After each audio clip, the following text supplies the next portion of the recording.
Pemirsa, kasus penemuan mayat hangus tanpa kepala di kawasan Marina Semarang sedikit demi sedikit mulai terkuak. Hasil tes DNA menunjukkan bahwa jasad hangus tersebut adalah ASN Bapeda Kota Semarang, Paulus Iwan Budi Prasetyo. Sebanyak 24 saksi juga telah diperiksa polisi, bahkan penyelidikan sudah mengarah pada pelaku. Informasi selengkapnya akan disampaikan Gali Saputra dan juru kamera Wahyu Sigit. Pemirsa, di tempat inilah jasad ASN Bapeda Kota Semarang Paulus Iwan Budi ditemukan untuk pertama kalinya dalam keadaan hangus dan tanpa kepala beberapa waktu lalu.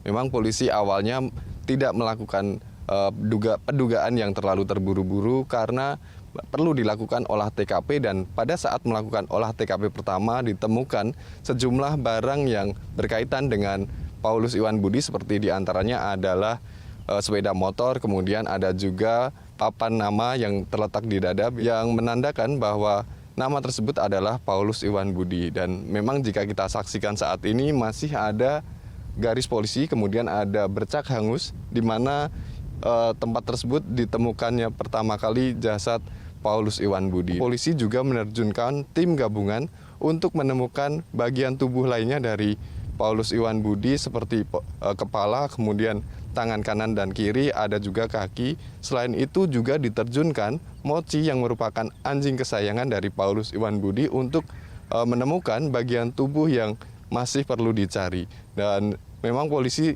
baru mengumumkan bahwa jasad tersebut adalah Paulus Iwan Budi ketika ditemukan atau keluar hasil tes DNA yang dilakukan di Mabes Polri yang menyatakan bahwa DNA yang ditemukan di Pantai Marina Semarang ini identik dengan Paulus Iwan Budi dengan kedua anaknya.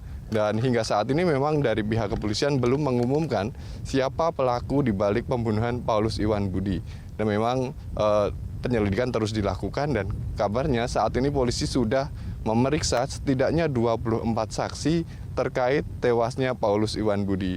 Polisi juga sudah melakukan penyelidikan dan sudah mengkerucut, yang oleh karena itu polisi terutama dari Polrestabes Semarang menyatakan bahwa sebaiknya pelaku menyerahkan diri sebelum dilakukan tindakan untuk penangkapan. Sebelumnya memang beredar kabar bahwa meninggalnya Paulus Iwan Budi ini terkait perannya sebagai saksi dalam tindak pidana korupsi pengalihan aset di Kota Semarang. Namun begitu, hal ini masih kita tunggu dan masih kita update secara terus-menerus dari informasi yang dirilis oleh pihak kepolisian. Dari Semarang, Jawa Tengah, Gali Saputra, Wahyu Sigit, Metro TV.